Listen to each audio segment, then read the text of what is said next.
नमस्कार दोस्तों, स्वागत है आपका एक और नए वीडियो में। प्राचीन समय की बात है, किसी नगर में एक चंद्र नाम का युवक रहता था। पैसे से चंद्र एक किसान था और उसकी कुल 1 एकड़ संपत्ति थी। उस जमीन पर जो भी फसल उगती थी उस फसल से उस युवक का परिवार चलता था। जिस साल फसल अच्छी हो जाती थी उस साल चंद्र के लिए खुशी का साल होता था और जिस साल उसकी फसल अच्छी नहीं होती थी उस साल उसके परिवार को दिक्कतों का सामना करना पड़ता था। समय अपनी रफ्तार से आगे बढ़ रहा था और चंद्र अपनी जमीन पर पैदावार बढ़ाने के लिए सब संभव कर रहा था। लेकिन चंद्र के पास में एक पड़ोसी था, उसके पास कुछ गायें थी और गायों के कुछ बछड़े थे। उसका पड़ोसी पैसों से ग्वाला था। वह अपनी गायों का दूध घर घर बेचकर गुर्जर बसर करता था। लेकिन उसकी एक समस्या थी, वह गायों से दूध तो निकालना चाहता था, लेकिन बात जब उनको खिलाने पिलाने की आई, चारा डालने की आई, तो वह अपनी गायों को खुला छोड़ देता था, क्योंकि उसे पता था कि गाय दूसरों के खेतों में जाकर अपना पेट भर लेंगी। उसका काम सिर्फ गायों से दूध निकालने का था। उसकी देखभाल का जिम्मा वो लेना ही नहीं चाहता था। इसकी वजह से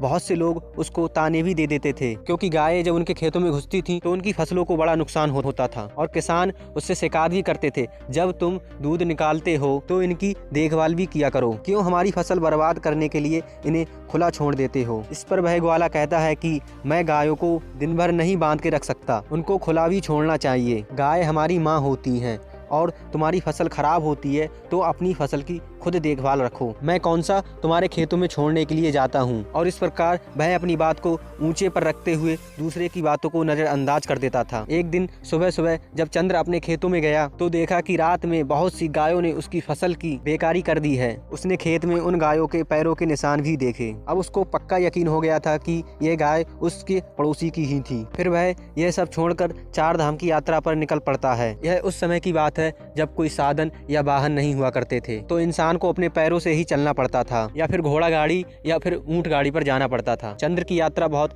लंबी होने वाली थी, शायद उसे कई वर्ष लग जाते लौटने पर। फिर भी चंद्र अपने इस यात्रा को पूर्ण करना चाहता था। जब वह 4 धाम की यात्रा के लिए निकल ही रहा था तभी उसकी पत्नी ने उससे कहा, मैं भी चलूंगी। लेकिन उस किसान ने अपनी पत्नी से मना कर दिया और बोला कि तुम यहीं पर अपने खेतों की देखभाल करना और बच्चों की देखभाल करना। फिर वह अपने गाँव से चल देता है, एक धाम से दूसरे धाम, दूसरे धाम से तीसरे धाम। चलते चलते तभी रास्ते में चंद्र को एक भिक्षु की कुटिया दिखाई दी। उसे यह देखकर बड़ा आश्चर्य हुआ कि इतने घने जंगल में यह अकेली कुटिया, ना तो कोई यहाँ पर व्यक्ति है और ना कोई जानवर, और इस जंगल के बीच में अकेला यह भिक्षु क्या कर रहा था। इससे चंद्र की जिज्ञासा और बढ़ गई और वह अपनी जिज्ञासा को शांत करने के लिए उस कुटिया की तरफ बढ़ जाता है। जैसे ही चंद्र उस कुटिया में पहुंचा तो भिक्षु अपने ध्यान में लीन था और उस युवक को देखकर वह भिक्षु ध्यान से बाहर आते हैं। तभी वह युवक बोलता है, महाराज आप इस कुटिया में कैसे रहते हैं, और ना तो कोई यहाँ पर व्यक्ति है और ना ही कोई और घर। तभी भिक्षु ने बहुत ध्यान पूर्वक कहा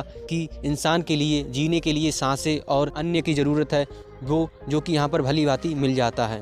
दोस्तों, वीडियो कैसी लगी? अगर अच्छी लगी तो वीडियो को लाइक करें और साथ ही चैनल को सब्सक्राइब कर लें। दोस्तों, मिलते हैं अगली वीडियो में, तब तक के लिए नमो बुद्धाय।